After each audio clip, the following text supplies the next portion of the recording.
Bom dia, boa tarde, boa noite, com muita alegria. Tudo bem por aí? Deus te abençoe demais, demais, demais. Mais um dia nos fez o Senhor.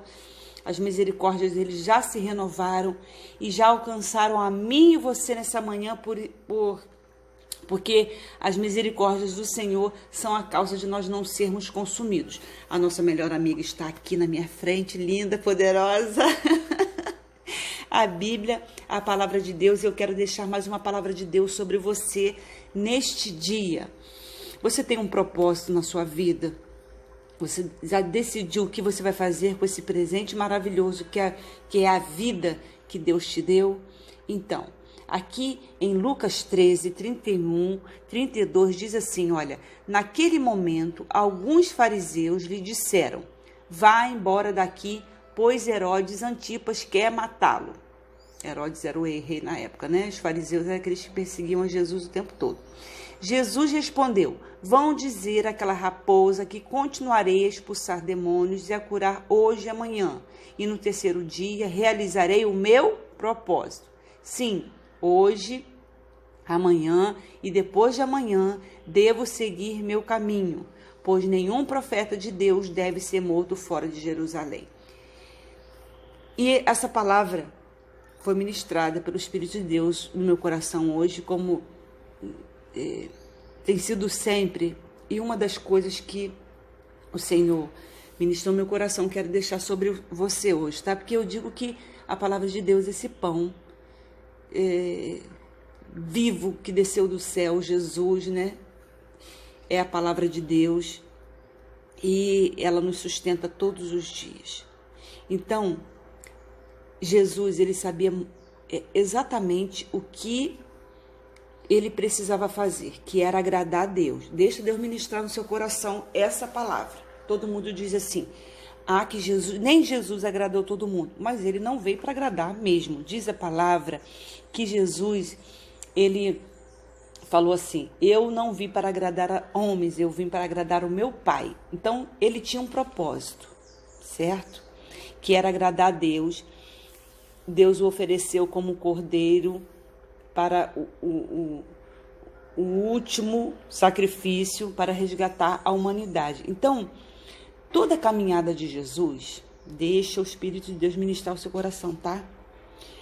Toda a caminhada de Jesus foi uma caminhada de vitórias, mas de muita perseguição. Se você pegar os evangelhos, você vai ver que eles mataram Jesus na cruz, sim, mas antes disso, eles tentaram outras vezes. A ideia de morte para a vida de Jesus foi desde o começo, porque quem botou Jesus na cruz, quem matou Jesus, foi inveja.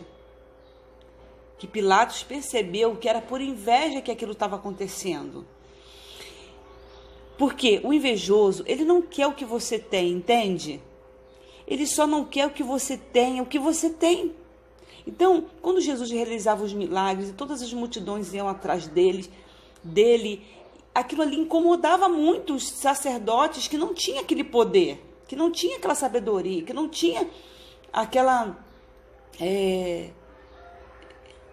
Sabe, não é nem simpatia, não. Ele era o poder encarnado e as pessoas reconheciam nele como sendo filho de Deus, sendo uma pessoa diferenciada no meio daquilo tudo. Quer dizer, as pessoas tocavam em Jesus e elas eram curadas.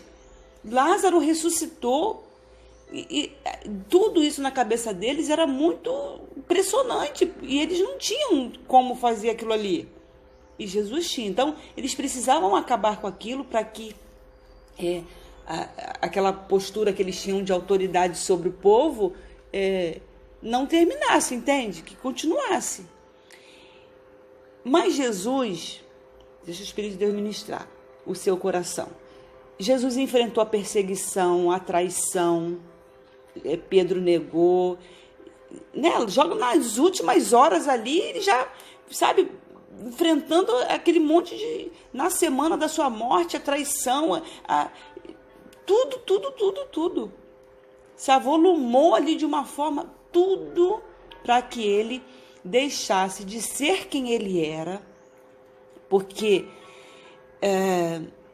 os episódios da nossa vida, os acontecimentos da nossa vida, se você deixar, elas vai descaracterizando você, vai transformando você em outra pessoa. Quando as pessoas mentem para você, quando acontece alguma coisa, alguma tristeza, alguma morte, alguma situação difícil que às vezes você, por você não estar com a sua casa na rocha, estruturado na palavra, isso vai descaracterizando você. Você quando passa por uma traição, seja traição de qualquer aspecto, um engano, uma mentira, você vai dizendo assim, eu também não vou ser mais bonzinho, não. Você vai ver só como é que eu vou ser agora. E eu sempre falo que Jesus, ele enfrentou todos esses desafios sem mudar a sua natureza. Ele andava com um traidor o tempo todo, sabendo que Judas iria o trair, e ele não mudou. Ele continuou sendo quem ele era. Por que Jesus continuou sendo quem ele era? Porque ele tinha um propósito. Você sai daqui, que Herodes quer te matar. O que ele falou? Eu vou continuar expulsando demônio, curando hoje, amanhã, e no terceiro dia eu cumprirei o meu propósito. Qual era o terceiro dia? O dia da ressurreição. Era nesse dia, aleluia, glória a Deus. Era nesse dia que estava o olhar de Jesus. Esse terceiro dia, neste terceiro dia, estava eu e você. E todos aqueles que temem e creem e são batizados. Como a palavra de Deus diz, quem crê e for batizado será salvo. Era lá, era para nós que ele estava olhando. E ele tinha esse propósito, e esse propósito precisava, esse sacrifício precisava ser entregue a Deus. Então, não foi fariseu, não foi saduceu, não foi sacerdote, Pilatos, Herodes, Judas, Pedro negando, nada conseguiu tirar Jesus daquilo que era o propósito dele. E a gente pega essa palavra e traz para a nossa vida como experiência. Como eu te disse, sabe, de todas as coisas que eu passei, o Senhor falou para mim, Ana, não mude quem você é. Não mude a sua natureza. Porque alguém mentiu, porque alguém enganou, porque alguém tirou seu dinheiro, porque alguém te traiu, porque alguém fez... Não, Ana, eu continuei sendo o mesmo. Bom, generoso, fazendo milagres, expulsando demônio, curando as pessoas, andando com as pessoas. Jesus continua ali mesmo. Porque quem prejudica, quem trai, quem faz isso, quem rouba, quem te engana, se você está lidando com a pessoa, ajudando a pessoa, se a pessoa está com a mente distorcida para você, de te fazer algum mal, o problema está com ela, não está com você. E é nisso que Jesus estava focado. Então, o que diz lá em Gálatas, que eu sempre falo Gálatas 6, não canse de fazer o bem, que no tempo certo você vai colher. Então, continua sendo quem é a pessoa que você é, cumprindo o seu propósito de vida. Não se descaracterize, porque, eu vou deixar, não vou ser mais assim agora, não, agora eu vou mudar. Por que você vai mudar? Pegue o exemplo de Jesus hoje e cumpra o seu propósito sendo quem você é, aleluia, glória a Deus. Produzindo, sendo uma pessoa generosa, uma pessoa boa, não para receber nada em troca, não. É pelo propósito. Você veio aqui na Terra, não foi para comer feijão, arroz, ir para shopping passear e mexer em WhatsApp, não sei o que, internet. Você veio para cumprir um propósito de vida. É você fazer o serviço. Sabe quando você fala assim, como é que eu prospero, pastora? Se eu estou aqui numa situação difícil, como é que eu prospero? Sabe como é que você prospera? Dando aquilo que você tem. Dinheiro, assim, quanto mais você dá, mais você tem. Sabe, quando eu passei por um monte de situação, até mesmo aí esse tempo do ano passado que eu estava com problema de renal, sabe o que eu fazia? Eu orava pelos doentes.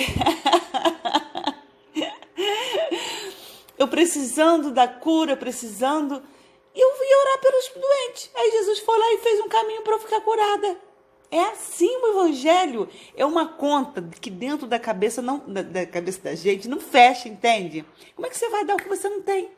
Como é que a viúva vai dar o pão para o profeta, que é só aquele que ela tem, que vai comer e vai morrer com filho, gente? Mas o profeta falou, me dá esse pão, faz primeiro para mim. E depois você dá para o seu, faz para você e para o seu filho. O que aconteceu na vida dela?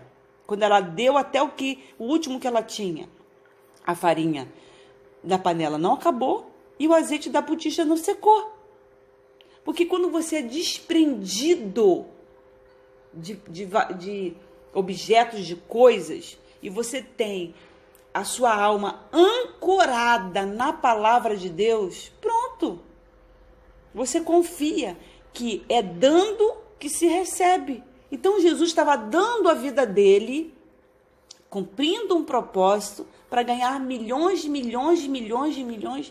de pessoas para Deus. Ele tinha um propósito. Então, medita nessa palavra hoje. Qual o seu propósito de vida? É só trabalhar? É só ganhar dinheiro? É só você pensar que quer um relacionamento? É só isso? Você está virado para o seu umbigo?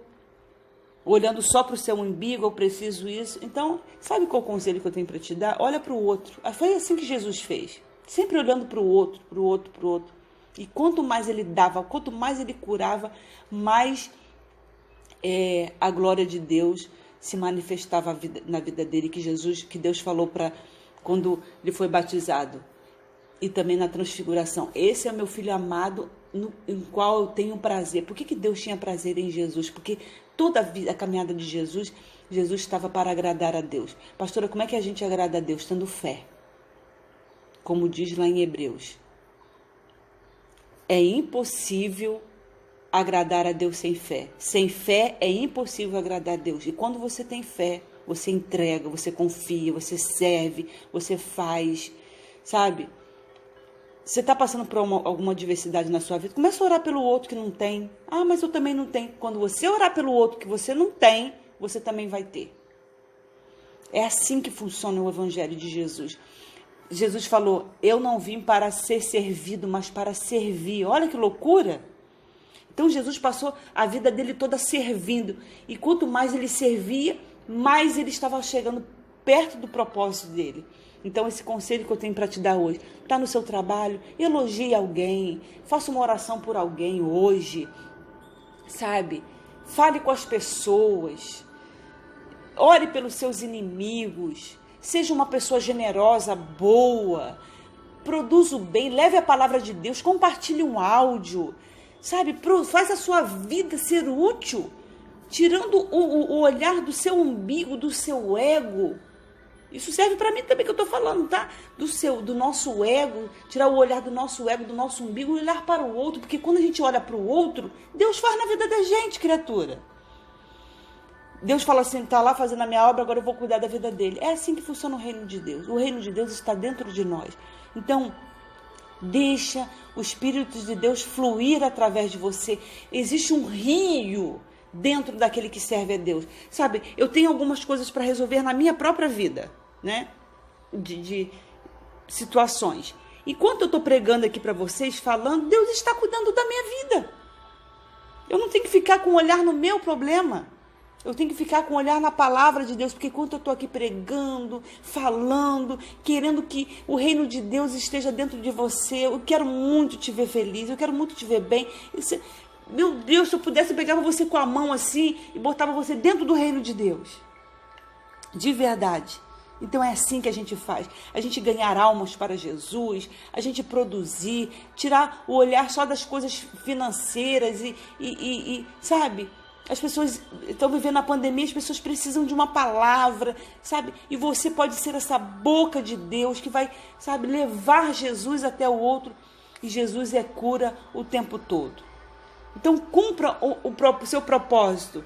Na sua vida, casando, tendo filho, isso tudo, mas também cumpra o seu propósito, sendo aquilo que Deus te criou para ser, uma grande bênção, com todas as possibilidades de dar certo, produzindo, levando alegria, levando a palavra de Deus para outras pessoas também. Então, cumpra o seu propósito, assim como Jesus cumpriu o dele. Cumprir o seu propósito. Veja bem o que eu vou te falar agora. Cumprir o seu propósito aqui na terra, como no céu. tá bom? Bom, né? A palavra de Deus refrigera todos nós.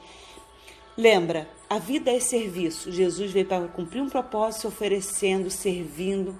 E é assim que a gente vai cumprir o nosso também, tá bom?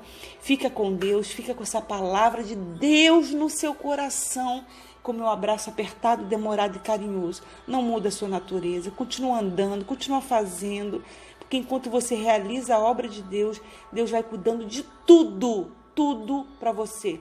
Busca primeiro o reino de Deus, a sua justiça, e as demais coisas vos será dada em acréscimo, tá bom? Fica com Deus, fica na paz e se cuida, querido e querida de mim. Fica na paz.